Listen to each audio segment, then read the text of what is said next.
ലിജോ ശ്രീജിത്ത് 70-57 ഇടത്തെയും സൂചനകൾ വരുമ്പോൾ ഈ മത്സരം എക്സൈറ്റിംഗ് ആവുകയാണ് കൂടുതൽ കാരണം 34-26 എന്ന തരത്തിലേക്ക് പോകുന്നു. കോൺഗ്രസും ലീഡ് ചെയ്യുന്നുണ്ട് ഘട്ടത്തിൽ. നമ്മൾ ഈ ഓരോ സീറ്റുകളും വരുമ്പോൾ ഓഖ്ലയിലേക്ക് വിധി, അവിടെ ഓഖ്ലയിൽ ഇപ്പോൾ നിലവിൽ BJP ലീഡ് ചെയ്യുന്നു.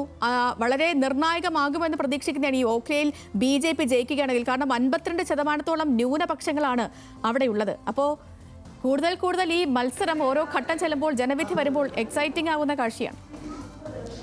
തീർച്ചയായും 64 സീറ്റുകളുടെ ലീഡ് നില ഏറ്റവും ഒടുവിലായി ഇപ്പോൾ സേതുലക്ഷ്മി പുറത്തു വന്നിട്ടുണ്ട്.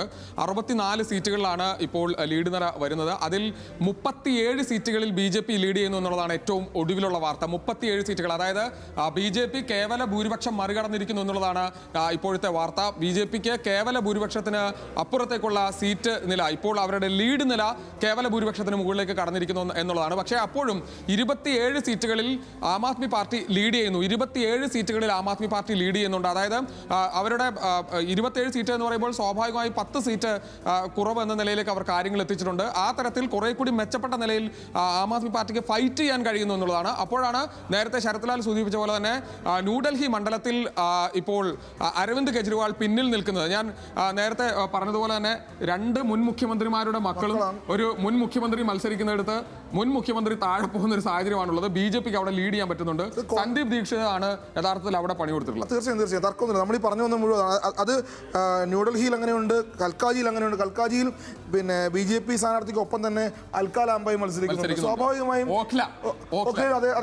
2 പ്രധാനപ്പെട്ട നേതാക്കളെ ഇറക്കി കോൺഗ്രസും ആം ആദ്മി പാർട്ടിയും അവിടെ 50 പകുതിയിലധികം മുസ്ലിം ഭൂരിപക്ഷമുള്ള അല്ലെങ്കിൽ ന്യൂനപക്ഷ സ്വാധീനമുള്ള ഒരു സ്ഥലത്ത് അവിടെ BJPക്ക് ലീഡ് ചെയ്യാൻ കഴിയുന്ന തരത്തിലേക്ക് ഇവർ രണ്ടുപേരും വളരെ വോട്ടുകൾ അങ്ങനെ വിഭജിച്ചു പോവുകയാണ്. ഇപ്പോൾ പർവേസ് സാഹിബ് ലീഡ് ചെയ്യുന്നുണ്ട് എങ്കിൽ സ്വാഭാവികമായും അവിടെ പിന്നെ സന്ദീപ് ദീക്ഷിത് പിടിക്കുന്ന വോട്ടുകൾ ആം ആദ്മി പാർട്ടിയിൽ നിന്ന് തന്നെയായിരിക്കും. നമ്മൾ ചർച്ച ചെയ്ത മുഴുവൻ ആ വിഷയമാണ്. ആം ആദ്മി പാർട്ടിയെ ഇപ്പോൾ പിന്നിൽ കൊണ്ടുപോകുന്നത് സ്വാഭാവികമായും ഈ കെജ്രിവാളിൻ്റെ അഴിമതി വിരുദ്ധ അല്ലെങ്കിൽ ആ പ്രതിച്ഛായയൊക്കെ പൊളിക്കാൻ BJPക്ക് ഒരു പരിധിവരെ കഴിഞ്ഞെങ്കിൽ പോലും ഈ വോട്ട് ഷെയർ ആം ആദ്മി പാർട്ടിയിൽ നിന്നും കോൺഗ്രസിലേക്ക് പോകുന്നതാണ് ഇപ്പോഴത്തെ പ്രശ്നമായി കാണുന്നത്. അതെ, ഈ രമേഷ് ബിദോരി പോലും ഇവിടെ ലീഡ് ചെയ്യാനുള്ള, അതായത് കൽക്കാജിയിൽ ലീഡ് ചെയ്യാനുള്ള പ്രധാനപ്പെട്ട കാരണങ്ങളൊന്നും. അപ്പുറത്ത് അൽക്കാലാംബ വളരെ മനോഹരമായിട്ട് പ്രചരണം നയിക്കുന്നു. അതിശി ഒരു വലിയ രാഷ്ട്രീയക്കാരിയൊന്നുമല്ല. അവരൊരു കുറെ കൂടി ബുദ്ധിജീവി ലൈൻ ഓഫ് ആളാണ്. അവർ ഡൽഹിയുടെ ഒരു വയബിലിറ്റിയിൽ, ഡൽഹിയുടെ രാഷ്ട്രീയത്തിൽ ഇറങ്ങി കളിക്കുന്ന ആളൊന്നുമല്ല. അത് കൽക്കാജി പോലത്തെ മണ്ഡലത്തിൽ. നേരെ മറിച്ച് അൽക്കാലാംബ വർഷങ്ങളായിട്ട് അവിടെ ഉള്ള സാമൂഹ്യ പ്രവർത്തക എന്ന നിലക്കാണ് അവർ കുറെ വിദ്യാഭ്യാസ മേഖലയിൽ അവർ കുറെ കൂടെ റിസർച്ച് ഒക്കെ ചെയ്ത് അൽക്കാലംബയെ പോലുള്ള കുറെ കാലമായി നന്നായി രാഷ്ട്രീയം കളിച്ച് മുമ്പോട്ട് പോകുന്ന ഒരാളെന്ന നിലക്ക് അവരവിടെ.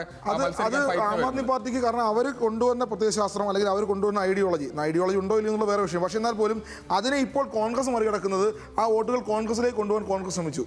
അത് കോൺഗ്രസ് വിജയിച്ചു. പക്ഷെ കോൺഗ്രസ് വിജയിച്ച രാഷ്ട്രീയമായിട്ടാണ്, വോട്ടായിട്ട് കിട്ടിയത് BJPക്കാണ്.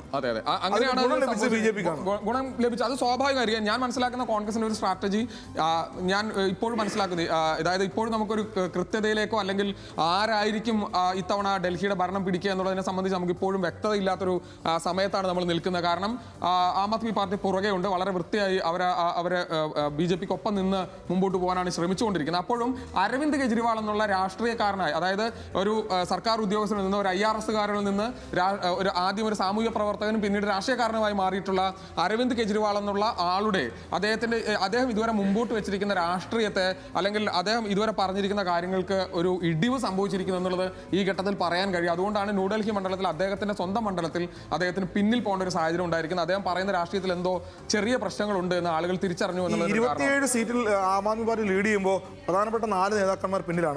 കെജ്രിവാൾ, അതിഷി, മനോജ് ഭാരതി, മനീഷ് സിസോദിയ.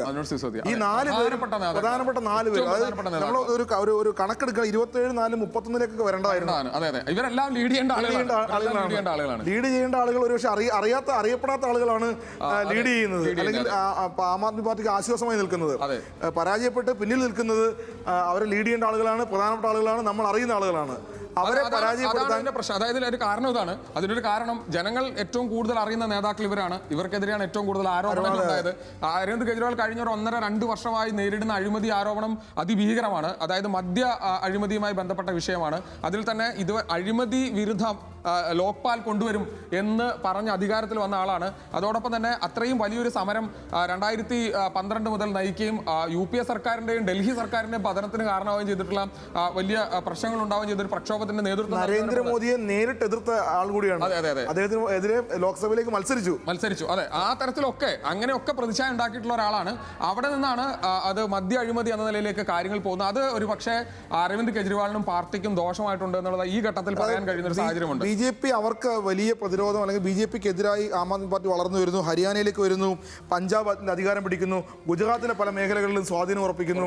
അപ്പോൾ BJP എന്തായാലും തീരുമാനിച്ചിട്ടുണ്ടാവും. ശ്രീജിത്ത്, സമയം 9 മണിയിലേക്ക് എത്തുകയാണ്. ഈ സമയത്ത് 37-27 എന്ന തലത്തിൽ പോകുന്നു സീറ്റുകളുടെ എണ്ണം.